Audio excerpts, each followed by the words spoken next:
ഇവിടെ വന്നാൽ നിങ്ങളൊക്കെ അടിച്ചു പാരിയിട്ടുണ്ടാവാം. എന്തുകൊണ്ട്? സ്വാഭാവികമായി ഒരു റൂമിൽ നിന്ന് പോണെങ്കിൽ ഒരു 4-5 ആളുള്ള ഒരു റൂമിൽ ഫാമിലി ഇവിടെ അല്ലെങ്കിൽ അടിച്ചു പാരല്ലാതെ ഇത് എത്ര ഭാര്യമാരാ യഖുമ്മു ബൈതഹു, താൻ കടന്ന റൂം സ്വയം അടിച്ചു വാരിയിരുന്നു. ആരാണ് ഈ മുഹമ്മദ് നബി? വമാ അർസൽനാക ഇല്ലാ റഹ്മതൻ ലിൽ ബശർ എന്നല്ല, റഹ്മതൻ ലിൽ ആലമീൻ. ഐക്യണ്ട്. ഇവിടെ 3, 4, 5 മുസ്ലിം സംഘടനയുള്ളൂ, പക്ഷെ ഒരൈക്യവും ഇല്ല. 32ഓളം ക്രിസ്തീയ സംഘടന ഉണ്ട്, അവർക്ക് തമ്മിൽ ഒരു ഐക്യത്തിന്റെ ചരടുണ്ട്. 4, 5 ഇസ്ലാമിക സംഘടനയുള്ളൂ, ഒരൈക്യവും ഇല്ല. ഇത് ഇവിടെ മാത്രമല്ല, ഇപ്പൊ എവിടെയുള്ള സോക്കട. അതിന് കാരണം എന്താന്ന് ഞാൻ പറയട്ടെ പറഞ്ഞാ പോരാ. ഇത് KMCCയും ഇസ്ലാമിക് സെന്ററും സുന്നി കൗൺസിലും എല്ലാവരും അവരെ ഓഫീസിൽ നല്ല വലിയ അക്ഷരത്തിൽ എഴുതി വെക്കും എന്ന് വാക്ക് തരികയാണെങ്കിൽ ഈ ഹദീസ് പറയും. എഴുതി വെക്കാം. ഹദീസാണ് പറയാം.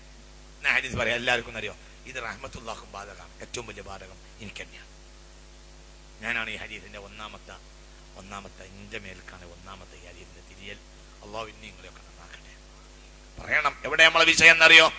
ഹബീബായ നബി പറഞ്ഞു. എവിടെ നമ്മളെ പ്രശ്നം? എവിടെ അനേക്കുണ്ടായത്? മാത് ബാനിജായാൻ ഉർസിലാ ഫീ ഗനമിൻ ബിയഫ്സദ അലഹാ മിൻ ഹിർസുൽ മർഇ അല ശറഫി വൽ മാൽ.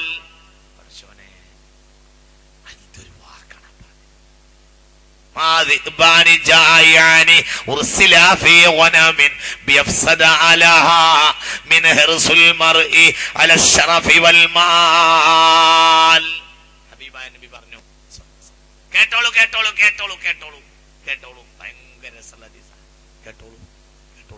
തലന്റെ അടുത്ത് ഇപ്പൊ പറഞ്ഞുതരാം. വിശന്ന് പൊരിഞ്ഞ 2 ചെന്നായ്ക്കൾ. മനസ്സിലാകുന്നില്ലേ? വിശന്ന് പൊരിഞ്ഞ 2 ചെന്നായ്ക്കൾ ഒരാട്ടിൻകൂട്ടത്തിലേക്ക് കയറൂരി വിട്ടാൽ. മനസ്സിലാവണില്ലേ എന്തേ പറഞ്ഞത്? പേക്കണ്ട. വിശന്ന് പൊരിഞ്ഞ 2 ചെന്നായ്ക്കളെ ഒരാട്ടിൻകൂട്ടത്തിലേക്ക് കയറൂരി വിട്ടാൽ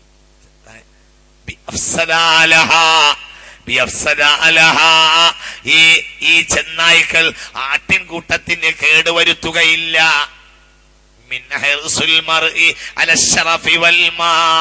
സ്ഥാനമാനങ്ങളോടും ധനത്തോടും ആർത്തി പൂണ്ട മനുഷ്യൻ സമുദായത്തിൽ കേടുവരുത്തുന്ന അത്ര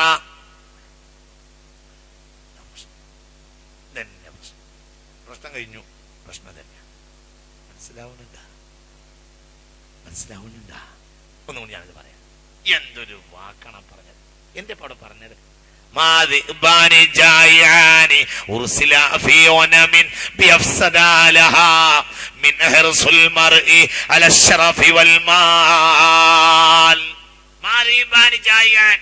വിശന്ന് പൊരിഞ്ഞ 2 ചെന്നായ്ക്കൾ ഒരാട്ടിൻകൂട്ടത്തിലേക്ക് കയറൂരി വിട്ടാൽ. മൈക്കൊന്ന് പിക്കപ്പ് ചെയ്യേ. ഫസ്റ്റ് ഫോം തരുന്നില്ല. ശ്രദ്ധിക്കാൻ എന്നെ കൂടെ പണിയെടുപ്പിച്ചാൽ എന്റെ തലേന്ന് സംഗതി വരൂല. എന്നെ കൂടെ പണിയെടുപ്പിക്കാൻ. രണ്ട് വിശന്ന് പൊരിഞ്ഞ സാധാരണ ചെന്നായി അല്ല, വിശന്ന് പൊരിഞ്ഞ 2 ചെന്നായ്ക്കൾ ഒരാട്ടിൻകൂട്ടത്തിലേക്ക് കയറൂരി വിട്ടാൽ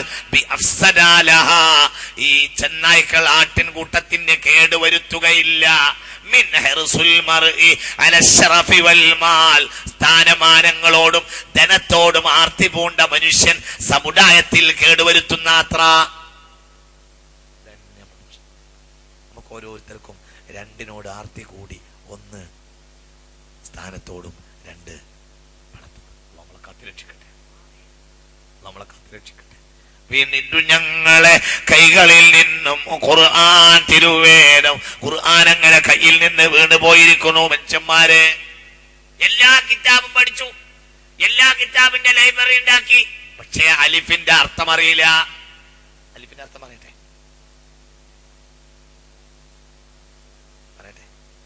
എല്ലാ കിതാബും പഠിച്ചു. ഡിജിറ്റൽ ലൈബ്രറി ഉണ്ട്, കോടിക്കണക്കായ ഉറുപ്പ്യാനല്ലേ ഡിജിറ്റൽ ഒക്കെ ഉണ്ട് മുസ്ലിമീങ്ങൾക്ക്. പക്ഷെ എന്താ അറിയില്ല, പുള്ളില്ലാത്ത ആദ്യത്തെ അക്ഷരം ഏതാ? ആദ്യത്തെ അക്ഷരം അലിഫ്. അതിന്റെ അർത്ഥം അറിയില്ല. എല്ലാം പഠിച്ചു, പക്ഷെ അലിഫിന്റെ അർത്ഥം അറിയില്ല. എന്താ അലിഫിന്റെ അർത്ഥം? അൽ അലിഫു മിനൽ ഇൽഫത്തി. ഇൽഫത്തി എന്ന വാക്കിൽ നിന്നാണ് അലിഫ് ഉണ്ടായത്. ഇൽഫത്തിന്റെ അർത്ഥം സ്നേഹം, ബന്ധം, ഇണക്കം, യോജിപ്പ്, ഐക്യം. എന്തിന്റെ അർത്ഥം? അലിഫിന്റെ അർത്ഥം മനസ്സിലാവണില്ലേ? അല്ലഫ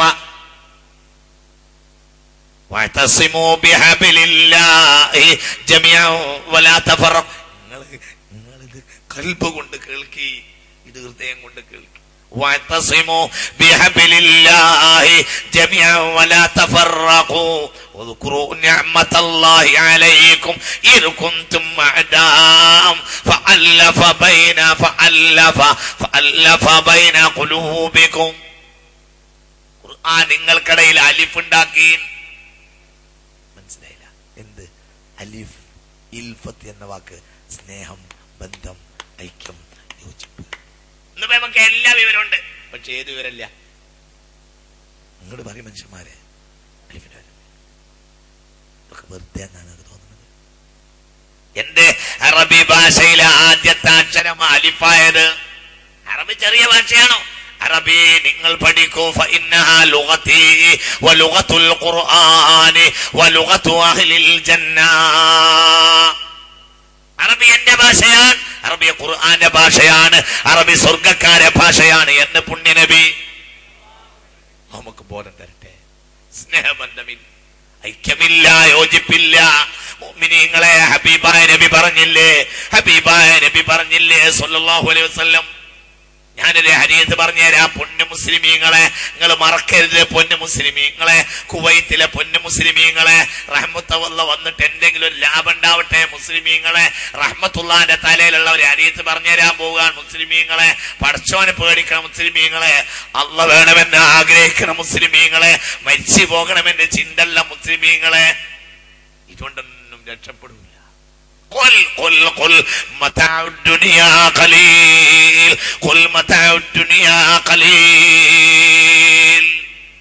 ഇന്റെ ചെറുപ്പകാലത്ത് ഇന്ത്യയിൽ ഏറ്റവും സ്ഥാനമുള്ള ആൾ ഇന്ദിരാഗാന്ധി ആയിരുന്നു.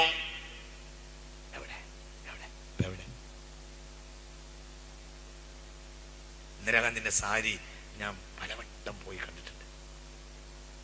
ഇന്നെ വളരെ ചിന്തിപ്പിച്ച ഒരു സംഗതിയാണ്. ഞാൻ ഡൽഹി പോയാൽ ഇന്ദിരാഗാന്ധിന്റെ ജനപത് 10ാം നമ്പറിൽ പോകാറുണ്ട്. അതിപ്പോ മ്യൂസിയം. ആ സാരി എന്റെ ജീവിതത്തിൽ കൊണ്ടുവന്ന ചിന്ത വളരെ വിലപ്പെട്ടതാണ്. ഇന്ദിരാഗാന്ധിയുടെ വീട്ട് മ്യൂസിയാക്കി സൂക്ഷിച്ചിട്ടുണ്ട്.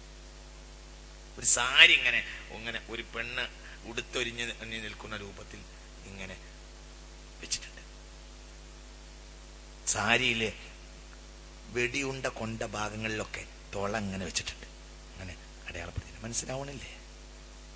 നിങ്ങൾ 984 മുതൽ സാരി ഇന്നും നിലനിൽക്കുന്നു. 2007 വരെ 23 കൊല്ലായി ആ സാരി നിൽക്കാൻ തുടങ്ങിയിട്ട്. പക്ഷേ സാരി അണിഞ്ഞാളവിടെ